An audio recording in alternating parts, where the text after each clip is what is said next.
Hello everybody, Dark Skeleton here, and in this video I wanted to quickly give my top 10 list for what I think will be the most powerful cards in Knights of the Frozen Throne, and this is about one day before the expansion is officially released.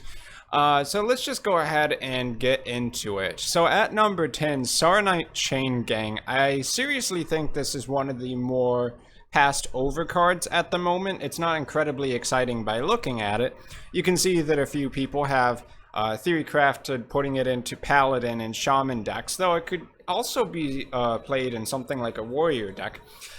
Just at its base value, this RNA Chain Gang actually has a lot of power. It's kind of like a 4-mana 4/6 taunt, but split into two bodies.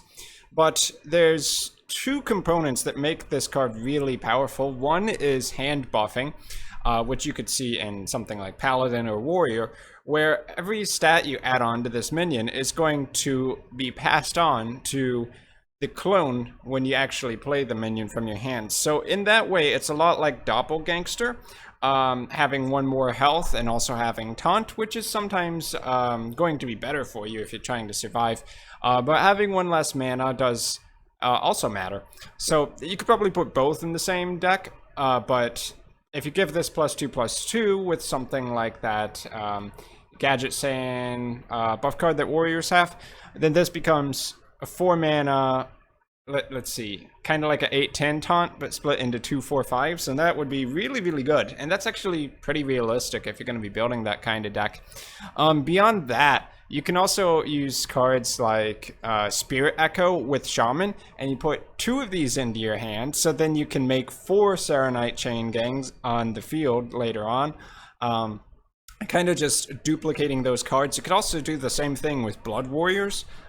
Basically, every time you duplicate this card, you get 2 of them. Every time you buff this card, you get 2 of that effect. But it's already pretty good on its own. Like, I might actually consider running something like this in just a zoo deck, because 2/3s with taunt is actually not bad.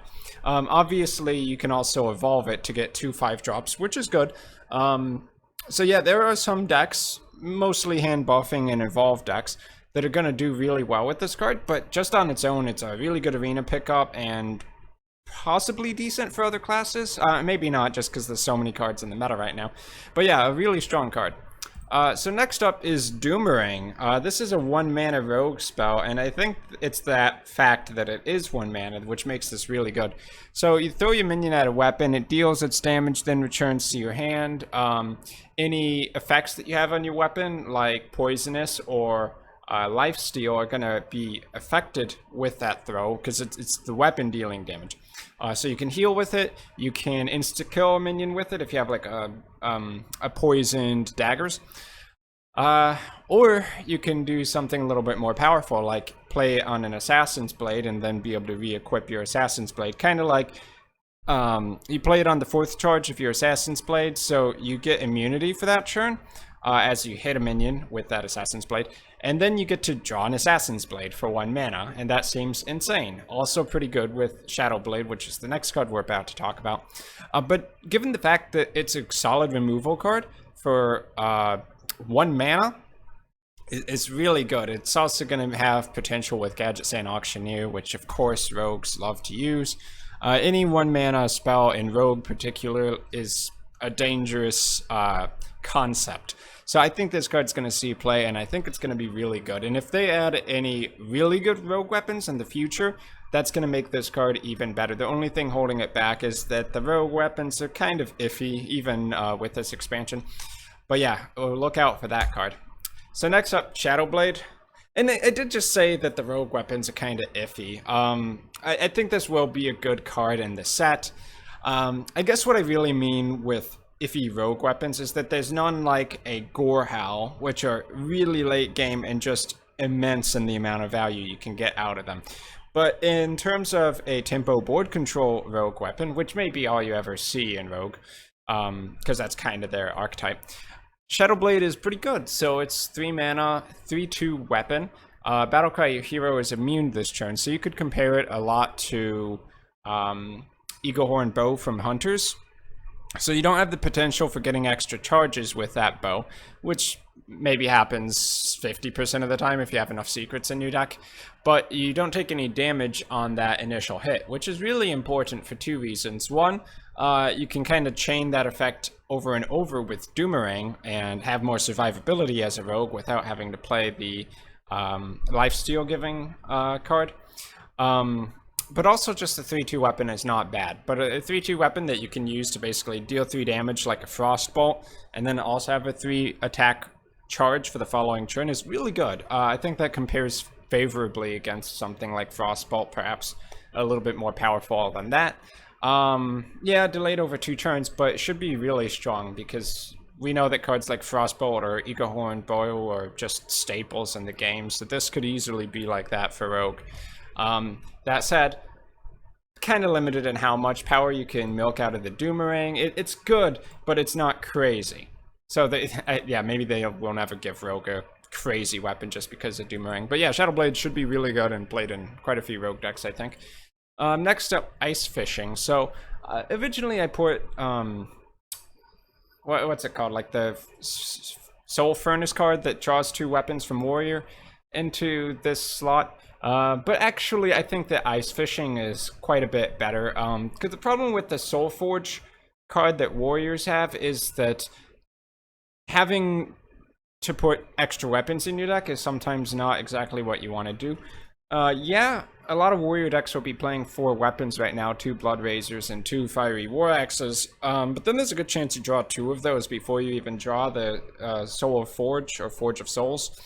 And you don't want to get to the spot where you end up only drawing 1 weapon and you don't draw any weapon because you already drew the other cards in the deck. So you might play like 1 of that card, or you might not even play any of it because you don't have enough weapons in your deck. It's probably not a good idea to put 6 or more weapons for obvious reasons. You'd get a clunky hand, you wouldn't be able to develop the weapons, and you'd have no minions to support them. But Ice Fishing for Murloc Shaman seems like a much more consistently good card. So if you're playing Murloc Shaman, odds are you're going to put at least 5 or 6 Murlocs into your deck, possibly more than that. So if you have 1 copy of Ice Fishing, you're almost always going to be able to draw 2. And if you put a lot of Murlocs into your deck, then you can justify putting 2 copies of Ice Fishing into your Murloc deck. And draw 2 for 2 mana is really good, especially when it's like selective minions. So you'd be trying to fish stuff out like Finja, the Ninja Star, or Murloc War Leader, which are going to be really good cards in that Murloc deck, which obviously you're building because this is draw 2 Murlocs from your deck. And just being able to get cards that you want in your hand for 2 mana to draw 2 is actually insane. Yes, it's for that specific archetype, and this card seeing play probably relies on Murloc Shaman being good, although you could maybe splice in 5 or 6 Murlocs and just have like the Finja package plus some other stuff. But Ice Fishing by itself is a really strong card. If Murlocs are remotely good, then this card is going to be one of those key aspects of the Murloc deck, for Shamans at least. Next up, Shadowreaper Anduin. So most of the Death Knight cards are actually pretty disappointing, and I don't think this one is even super insane. I think it's just good. A lot of cards actually from this set don't seem to be that outstanding, to be honest. So Shadowreaper Anduin, destroy all minions with 5 or more attack. Shouldn't be too much of a problem for you, because if you're playing a Control Priest, you're probably not going to have that many huge attack minions, especially if the meta is aggro. But if you can get this to kill 1 or 2 minions, that's not too bad. Healing for 5 armor, it's decent. In combination with the new hero power, which maybe they'll have it down here. Anyway, what the hero power does is 2 mana, deal 2 damage, and if you play a card this turn, refresh it, I think. So yeah, you can kind of chain it together and play a lot of hero powers. The obvious synergy is with Raza the Unchained, which makes your hero power cost 0. So then you play a card, you hero power for 0. It's kind of like +2 spell damage on all your cards in a way. So that's a really strong combo. You could still play Kazakus. So Kazakus, Raza the Chained Priest. I could see that being a thing going forward. Pretty strong by itself. I mean, kind of getting a Shadow form mixed in with 2 Shadow Word Deaths, mixed in with a little bit of heal.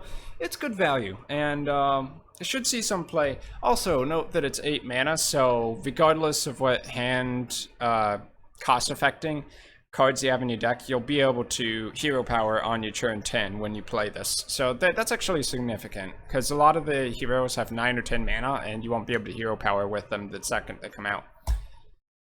Next up, Spreading Plague. So if aggro is still a thing, which it tends to always be, this card will probably be a really good answer to that in Druid. So you summon a 1/5 Scarab with Taunt. If your opponent has more minions, cast this again.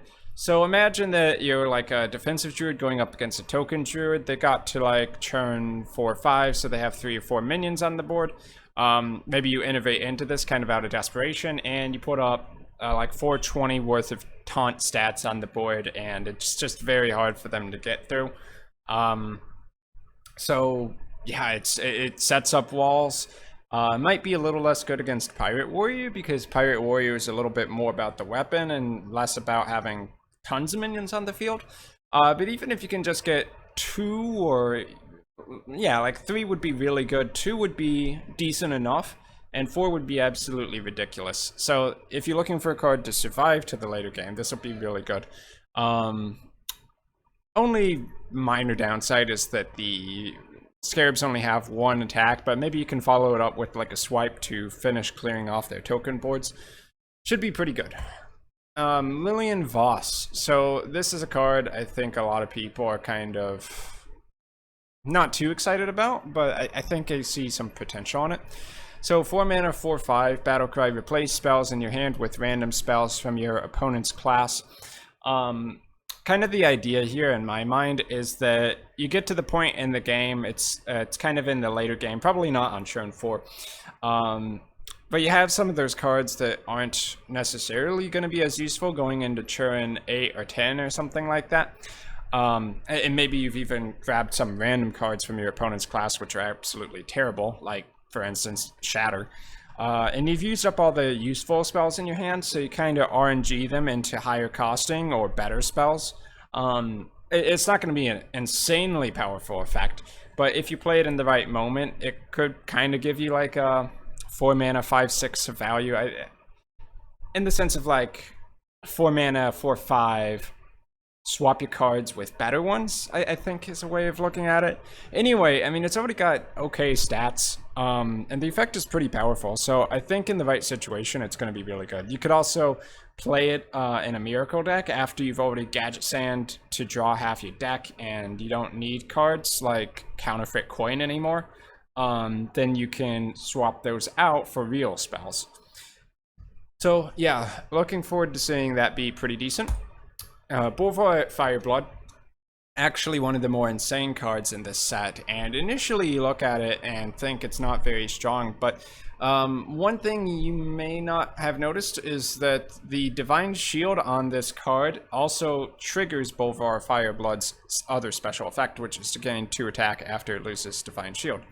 So if your opponent hits this with anything, and you don't even have another minion on the board, then it is a 3/7 after it loses the Divine Shield. So in a way, it's pretty close to like a 3/7 Divine Shield for 5 mana. Yes, not exactly the same, because you do have to get rid of that Divine Shield for the effect to go off. But then if you put it into any deck that has Divine Shield minions, like Tyrion Forging, or maybe something along the lines of Argent Squire, the new 1-drop that has Divine Shield and Taunt for 1 mana, then you can easily buff this up by a couple extra attack. And if you get 1 extra Divine Shield to go off, then this kind of turns into a 3/7 Divine Shield that's going to turn into a 5/7 as soon as it makes that initial trade. And if you just think about how much damage this guy's soaking up, it's actually pretty crazy. And then, of course, it has that potential to be a huge threat, dealing a lot of damage as a 5-drop minion. If you get 2 or 3 Divine Shields to go off, it becomes a really high-statted minion. So I expect this to be played on a lot of Paladin decks. Should be really good. Next up, Bloodraiser. One of my favorite cards from the set. So this is a lot like Deathspite from the Naxxramas set, if anyone still remembers that. 4 mana, Battlecry and Death Rattle deal 1 damage to all minions, 2/2 stats. So they're pushing this warrior, like Battle Rage, Blood Warriors type deck in the expansion, and maybe Blood Warriors still isn't played, but you can put the new legendary for Warriors Rotface onto the board, hit it for a couple times, which summons legendary minions. Also, great synergy with Acolyte of Pain, great synergy with Battle Rage. Just in the warrior class, having these 2 extra whirlwinds on top of a 2/2 weapon is really valuable. I don't know if it's better than Death Spite, but it's really close to it. It might be better in some circumstances, or it might be a little bit weaker.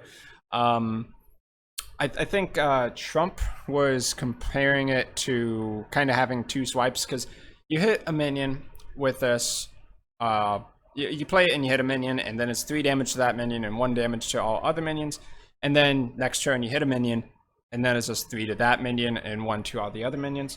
Only downside, quote unquote, is that it hits your minions too. But you're playing this in a deck where you want to hit your own minions because you want to trigger Battle Rage, you want to draw 5 cards.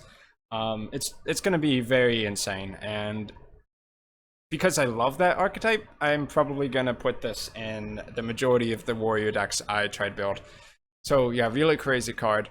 We'll have to see how that plays out. Will it make Battle Rage warriors come back and be maybe even better than the Quest Taunt warrior? Who knows?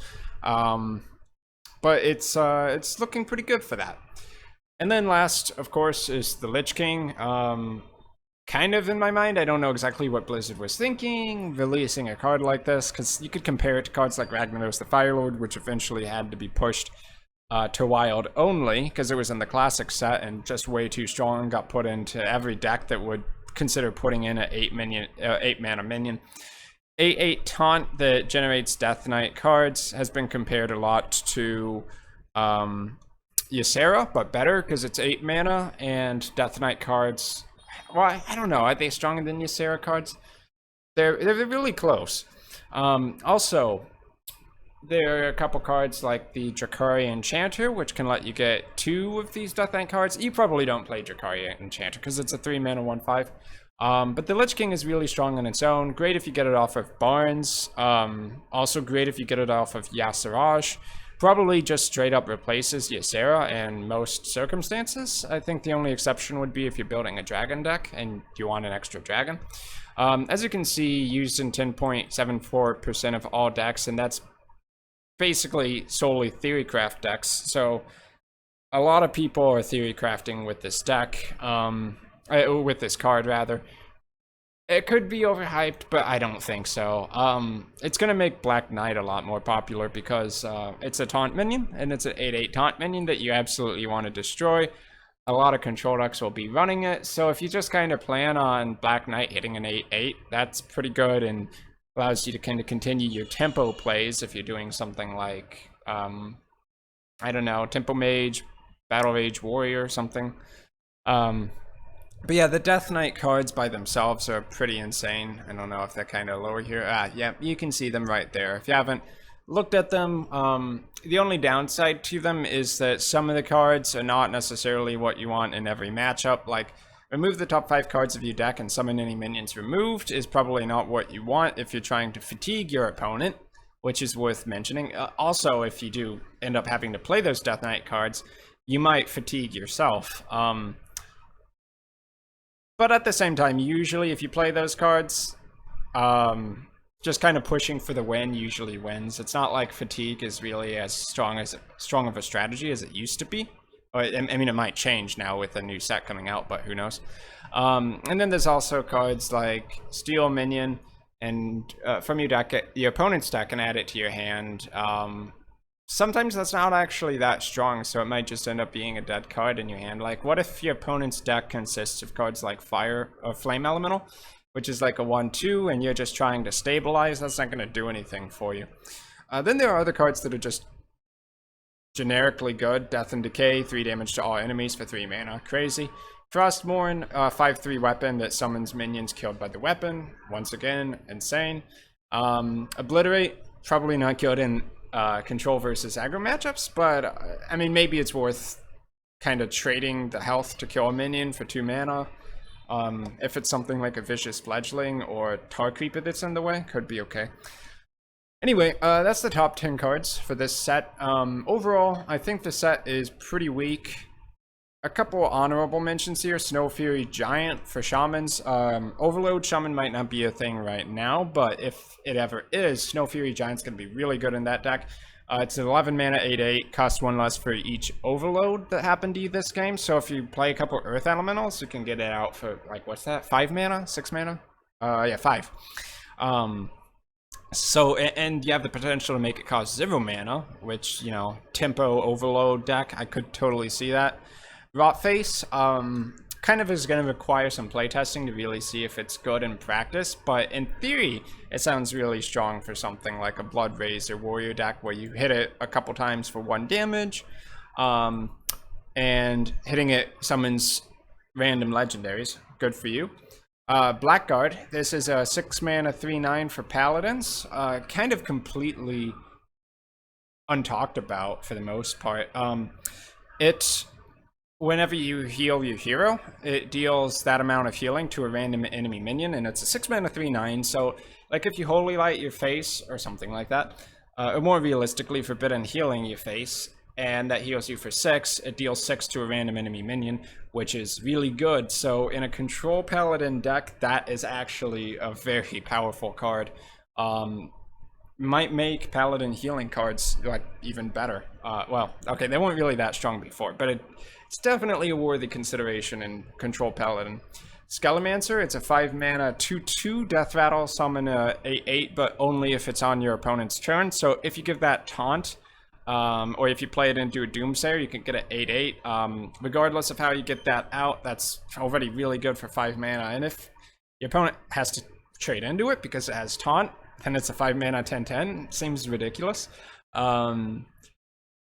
So yeah, we'll have to see about that one. And then Skulking Geist, that's the 6 mana 4/6 that destroys all 1-cost spells in your hand and deck, and also your opponent's hand and deck.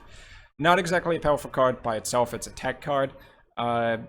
It's one to stop Jade Druid from going out of hand, and it'll be played if Jade Druid is played a lot. But yeah, that's pretty much it for this top 10 list. So I've been Dark Skeleton, thanks for tuning in, and yeah, play some games tomorrow and see if I'm right about this, or if I'm way off, who knows. And in any case, I will see you guys in my future video content.